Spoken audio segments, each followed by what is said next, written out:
Hey there, ready to learn about what's in Chapter 6 of my book, We Aren't Going Back, A History of Women's Social Progress Over 200 Years? Women Teachers and Feminist Politics. Let's dive in. Remember when women were allowed to attend college in the United States? Well, that's since the country's birth, baby. But that doesn't mean that they had an easy ride. Take Harvard, the first higher ed institution in the United States, founded in 1636. They let women in from the get-go, but it wasn't all sunshine and roses. Fast forward to the 19th century and 20th centuries. Women's colleges started popping up like daisies. Mount Holyoke in 1837, Bryn Mawr in 1885, and Wellesley in 1870. But it wasn't until 1972 that Title IX that came into place. That was when women got full access to higher education. But here's the rub. Society's expectations, discriminatory laws, and economic barriers kept many women at bay.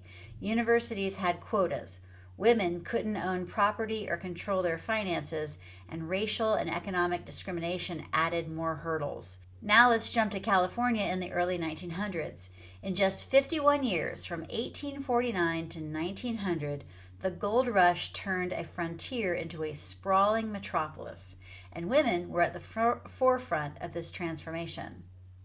But here's the kicker. Many women, despite enjoying their independence and work, didn't pursue higher education.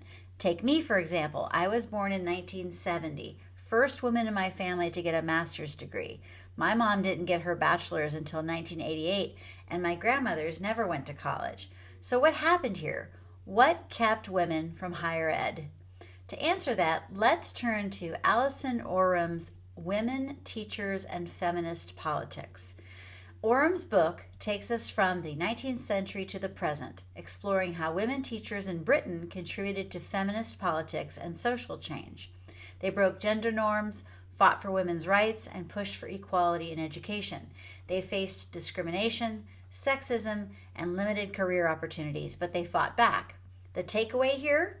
Women teachers were, and still are, instrumental in pushing for equality and change. But why were women discouraged from college in the 1900s? Well, women teachers were on the front line of the 20th century feminism.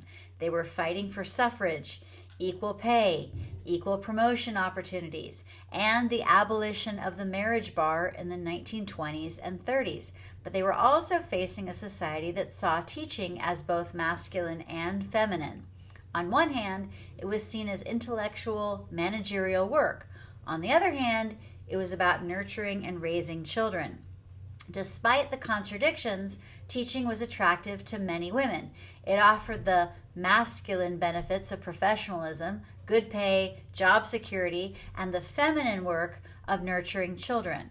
So teaching was seen as both a male and female job, leaning to a complex gendering of the profession. And that's the real tea. I'm Jennifer Filzen. I'm the author of We Aren't Going Back, A History of Women's Social Progress Over 200 Years, and this book is available for purchase on Amazon. You'll find a link to that book in the comments below.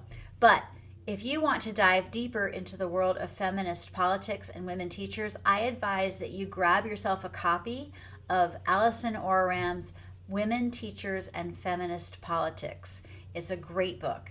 Let's learn, grow, and shatter those glass ceilings together. See you in the next video.